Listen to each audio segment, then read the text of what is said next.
imediatas e precisas para os organismos que as operacionalizam nas investigações. Obrigado, senhor presidente. Obrigada, deputado delegado Éder Mauro. E na quinta-feira vamos estar colocando aqui em votação o requerimento de vossa autoria. Com a palavra, o deputado Léo de Brito, nosso primeiro vice-presidente desta comissão.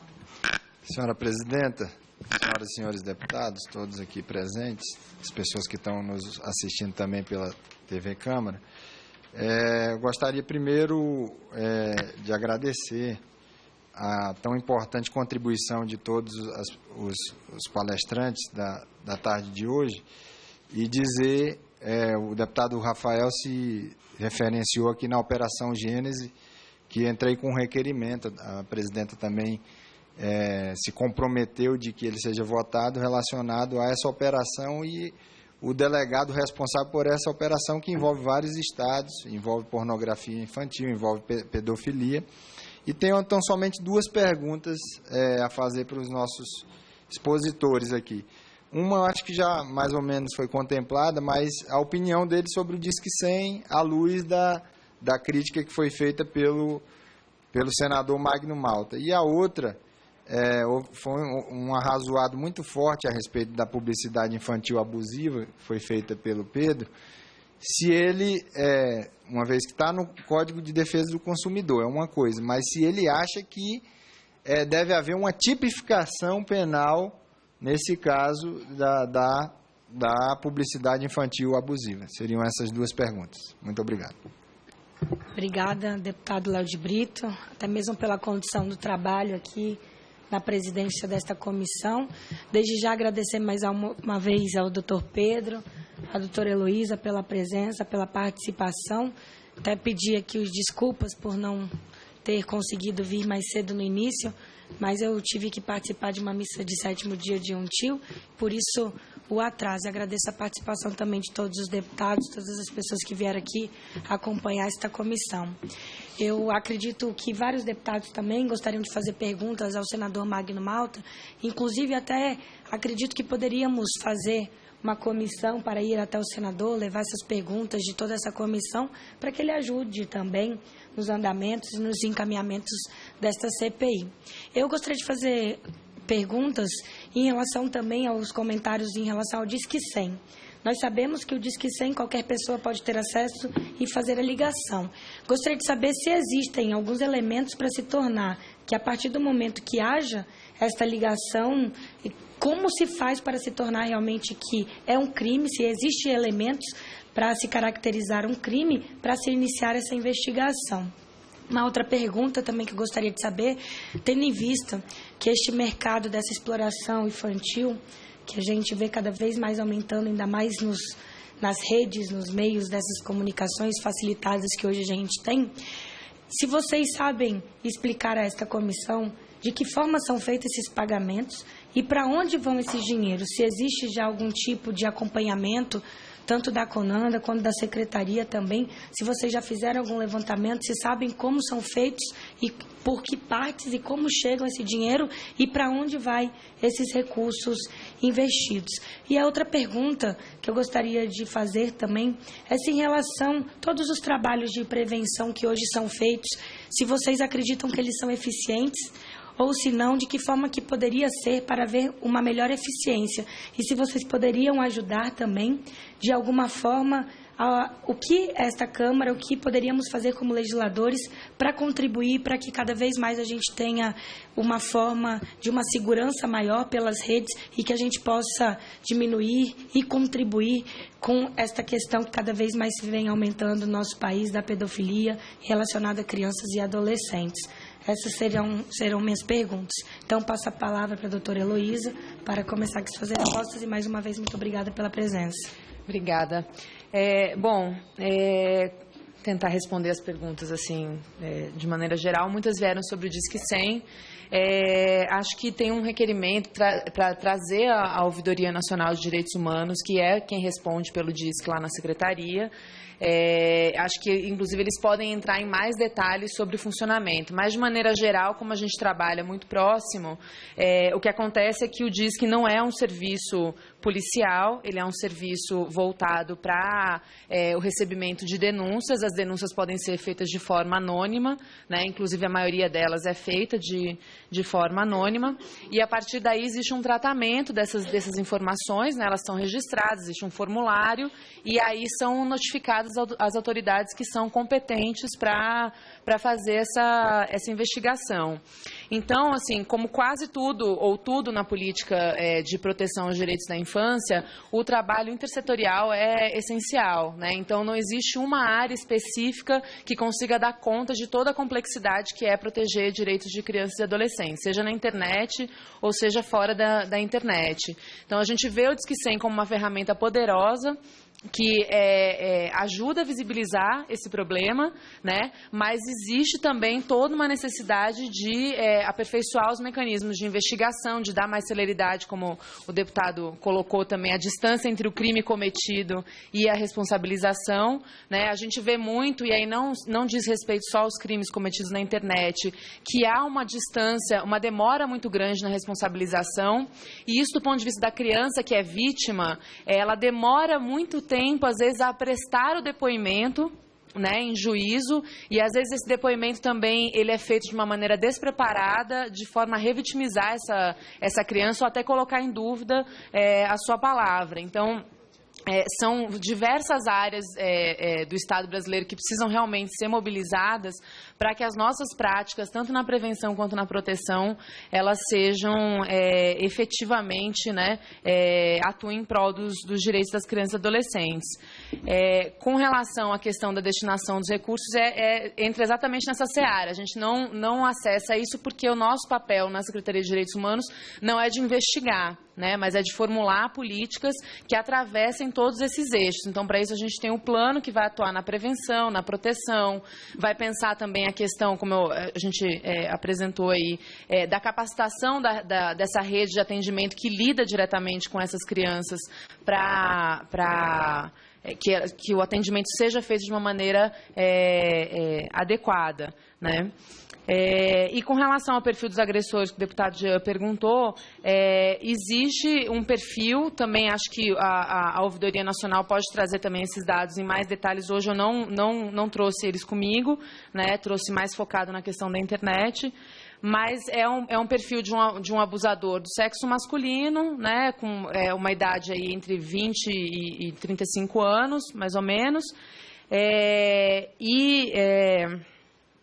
e também com um grau de proximidade com relação a essa criança. Então, o abuso e a exploração sexual, eles têm essa característica, né? Existe uma relação de confiança que é estabelecida, né, com o indivíduo para que esse crime se concretize. E as vítimas mais frequentes são as meninas? E as vítimas mais frequentes são as meninas na adolescência, entre 12 e 17 anos. Então, para nós que estamos tratando com a política pública, o nosso ponto de vista é sempre o da vítima, né? A gente entende que o abuso e a exploração é um problema multifatorial, né? Ele pode estar motivado por diversos interesses, né, econômicos, sociais, muitas vezes culturais. A gente teve aqui já nessa casa, na Comissão de Direitos Humanos, falando sobre a exploração que acontecia lá na Ilha do Marajó, no estado do Pará, que as meninas são levadas nas barcas para fazerem programas com homens adultos, né, e que é uma situação...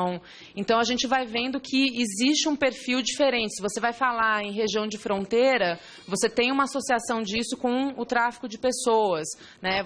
Aí você vai pensar também na questão da vulnerabilidade econômica dos sujeitos, que leva também a uma exploração comercial. E aí, do ponto de vista da vítima, isso vira também uma alternativa de geração de renda. Então, é um desafio você tirar, né, a vítima desse ciclo.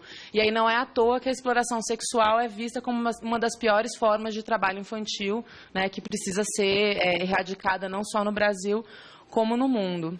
Então, assim, acho que fica aí o nosso agradecimento por ter sido convidado a falar desse tema. Acho que é um tema instigante, complexo, né? A nossa apresentação, ela está à disposição. A gente também pode mandar o relatório da TIC Kids de 2013, né? E aí a gente fica à disposição aí também para outras informações, enfim, outras questões. Obrigada. Obrigada, doutora Heloísa. Vamos estar disponibilizando a todos os gabinetes dos deputados as apresentações e até só fazer um registro na página também da CPI. O deputado Rafael Mota precisou sair, mas deixou a assessoria aqui para levar todas as respostas também. Com a palavra, doutor Pedro Afonso Duarte. Foram várias perguntas. Vou começar sobre o que o CONANDA tem feito com relação especialmente da pornografia infantil. Foi elaborado o Plano Nacional de Enfrentamento à Violência Sexual contra Crianças e Adolescentes, inclusive participação efetiva do CONANDA. E existe um objetivo estratégico, que é o 2.11, que diz o seguinte: promover o acesso de crianças e adolescentes às tecnologias de informação e comunicação, por exemplo, a internet, e a navegação segura na internet, como formas de efetivar seu direito à comunicação, observando sua condição peculiar de pessoa de desenvolvimento. Então, o plano ele prevê, sem dúvida alguma, a proteção da criança no ambiente digital e na internet. E como a Heloísa, que é gestora desse plano, bem falou, a gente precisa fortalecer para que, num país do tamanho do Brasil, que a gente consiga chegar em diferentes territórios, em diferentes lugares, para que esse plano seja efetivado.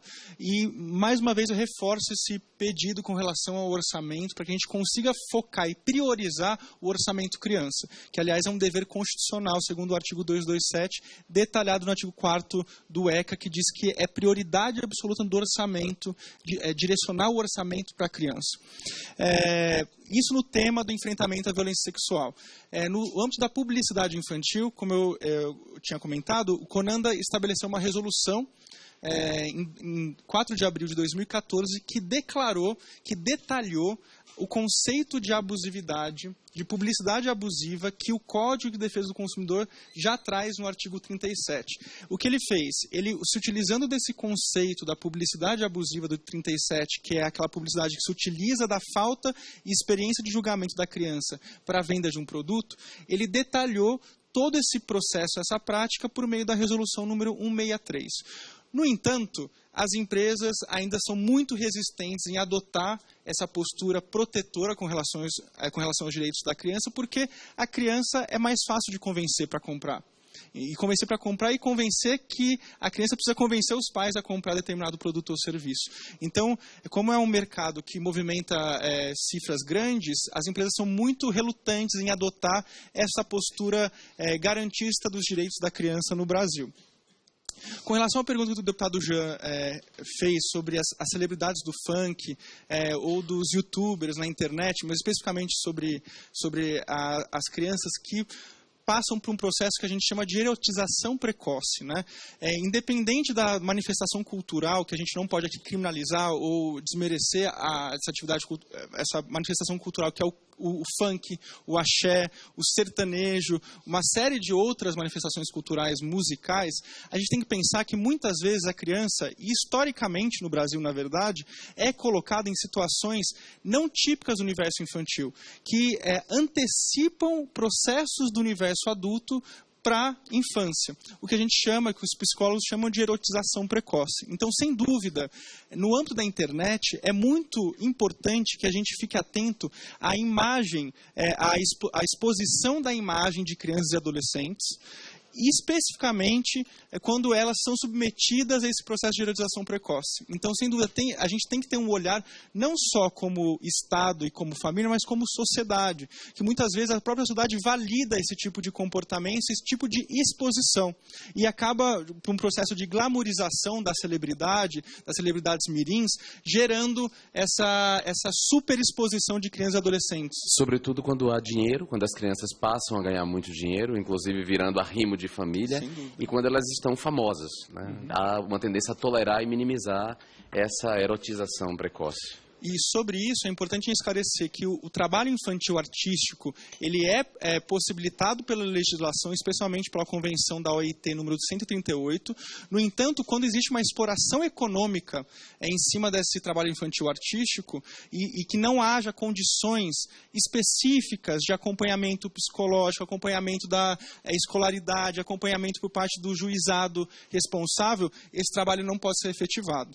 Então, é importante a gente ficar atento a essas manifestações cada vez mais recorrentes, porque, de certa forma, a internet democratizou o acesso e as formas de exposição e, inclusive, de participação da mídia, né, o que é muito importante, e a gente tem que manter essa diretriz, mas, sem dúvida alguma, se preocupar com essa superexposição de crianças e adolescentes, especialmente quando elas são submetidas a esse processo de eretização precoce.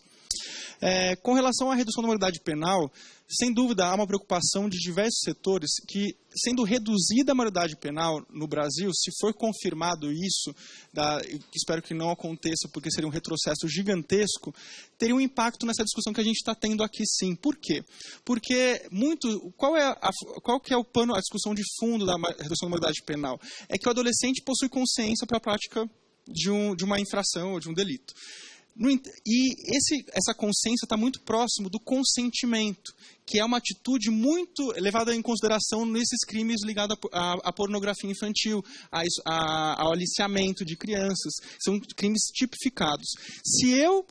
Se nós, como sociedade e legisladores, assumimos que o adolescente de 16 anos possui o desenvolvimento psíquico para entender o ato, o delito, coisa que as pesquisas de desenvolvimento da criança e do adolescente apontam o contrário, que o adolescente ainda está num processo de desenvolvimento cerebral, psíquico e biológico ainda muito intenso, o que dificulta as tomadas de decisões, o judiciário, como já existe uma série de recursos, inclusive no STJ, sobre o tema, pode acabar entendendo que a partir de 16 anos já existe uma autonomia maior do adolescente, o que pode revogar não sei se juridicamente, mas culturalmente, e sem dúvida isso pode virar jurisprudência, a questão da exploração sexual de adolescentes, né? E a questão da pornografia, do aliciamento, corrupção de menores. Então, sem dúvida, é uma preocupação que essa CPI tem que ter com relação ao tema. Pedro, só um acréscimo. A gente já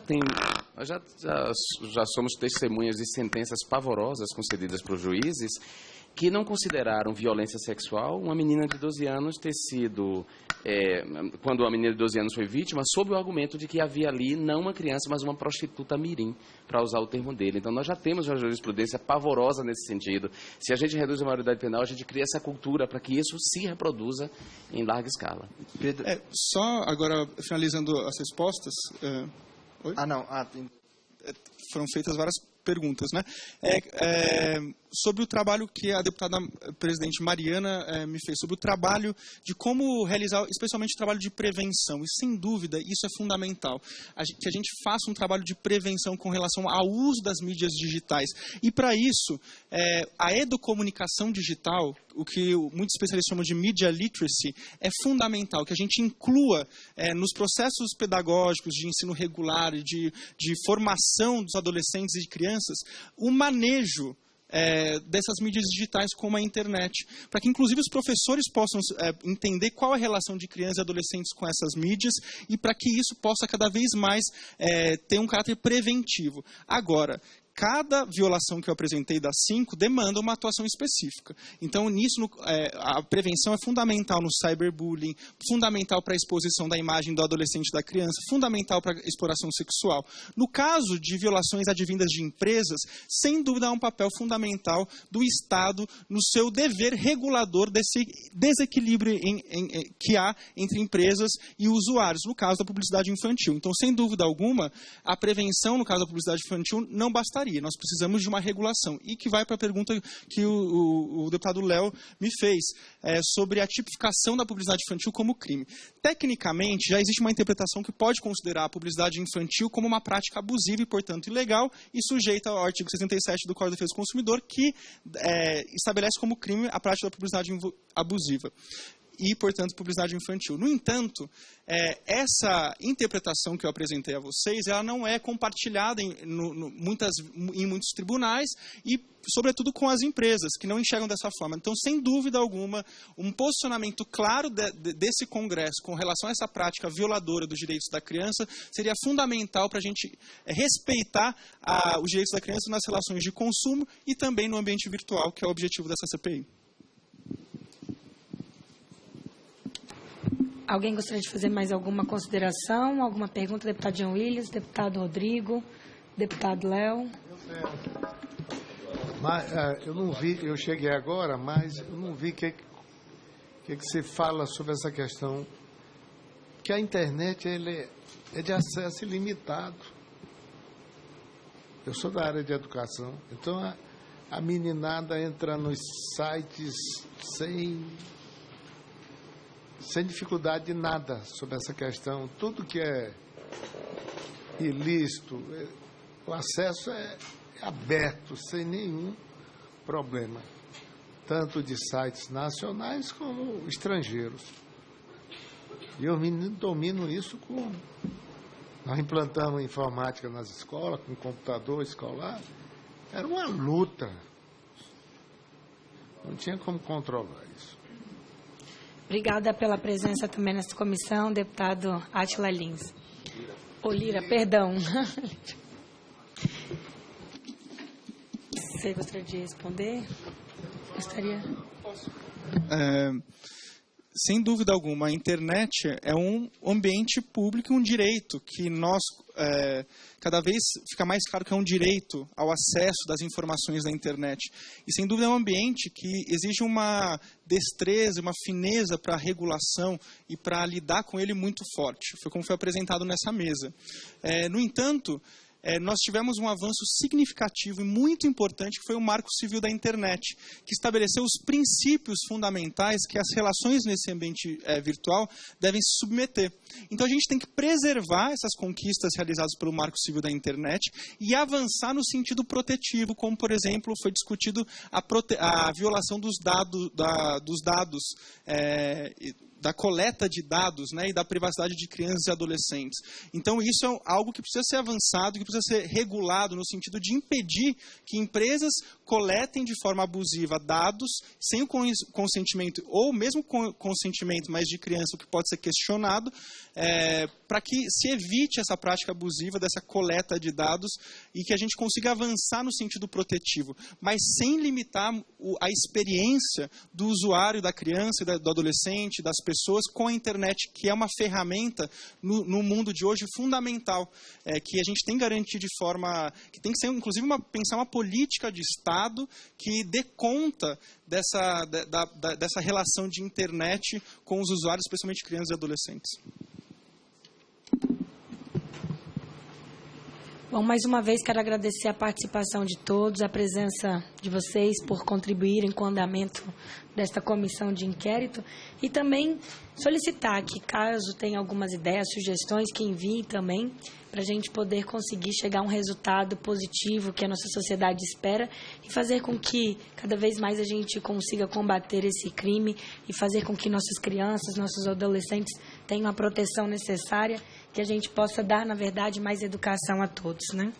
Então, agradeço a presença de vocês. Quero comunicar a todos que na próxima quinta-feira, dia 10 de setembro, às 9h30, teremos reunião desta comissão de inquérito com a presença das procuradores que chefiam o Grupo de Repressão a Crime Cibernético dos Ministério Público do Rio de Janeiro e de São Paulo. Nada mais havendo a tratar, declaro encerrada a presente reunião.